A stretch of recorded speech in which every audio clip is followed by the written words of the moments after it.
The Indian government will look for action on one front in particular. They believe that India is the subject of terror attacks launched from Pakistani soil. They haven't been fully satisfied by the handling of that issue by the present government. Can you assure them that you will tackle terror more effectively and you will be more reassuring about India's concerns? Well, as a policy, if Tariq Insaf government comes to power, we will insist on there be no militant groups operating within Pakistan. Because, the world has changed. So the groups that were created during the Afghan Jihad, now this is now an outdated concept of having them as assets.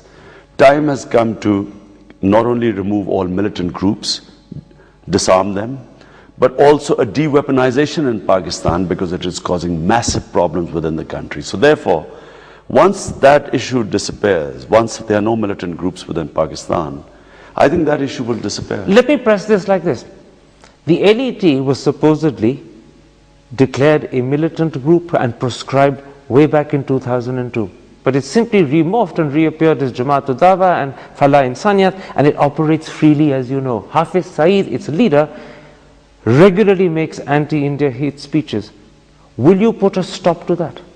Well, I again repeat that if there are no militant groups operating from within Pakistan, which should be our state policy, and as things stand today, Pakistan has no choice but to go this route. But when you say no militant groups, does that specifically include not just LET, but also Jamaat-ul-Dawa, Falah Insaniyat, Jaish-e-Mohammed? In other words, those groups that target India?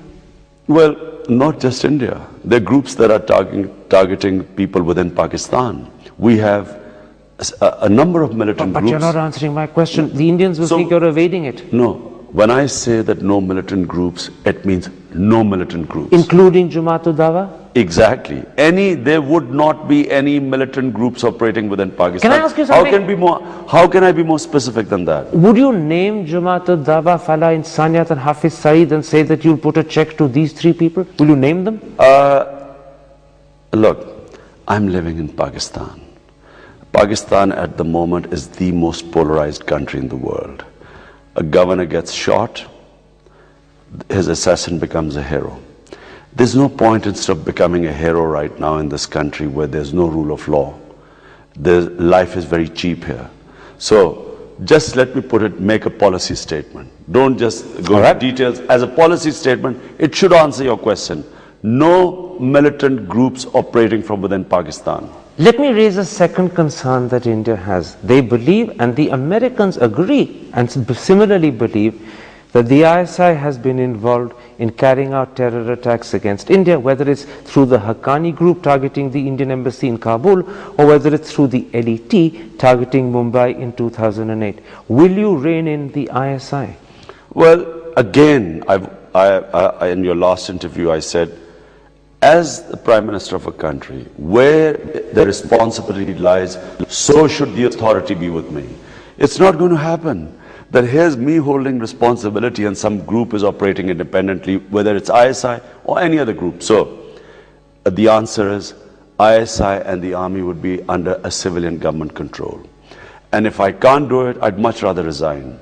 But if I take responsibility, it would mean that whatever policy is made by our cabinet will have to be enforced at every section, with every institution.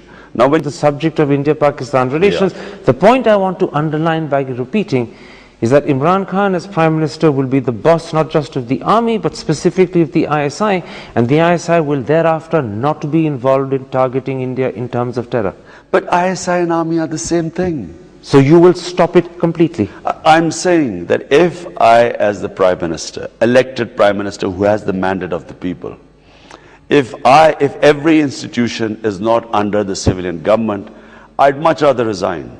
Remember, don't confuse me with these other people who do not come to power to govern. They're all making money and they allow different groups to operate. The Indian people are hearing you as you speak tonight. They've known you as a cricketer. They've admired you. Some have even loved you.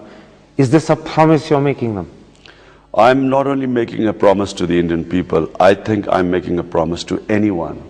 The biggest problem the United States faces, they worry about terrorism from Pakistani soil. It's not just India who's worried. If I cannot stop terrorism from Pakistani soil, I'd rather not be the Prime Minister. And that is the promise you're making the Indian people tonight, here and now. To every people, but not just Indian people. But the Indians are watching. At the moment, the Afghans are complaining. The Europeans, the Americans, everyone, any terrorism is blamed on Pakistan. But tonight, you're talking to an Indian audience, and the promise you're making the Indian people is that if you become Prime Minister, there will be no terror attacks on India launched from Pakistani soil.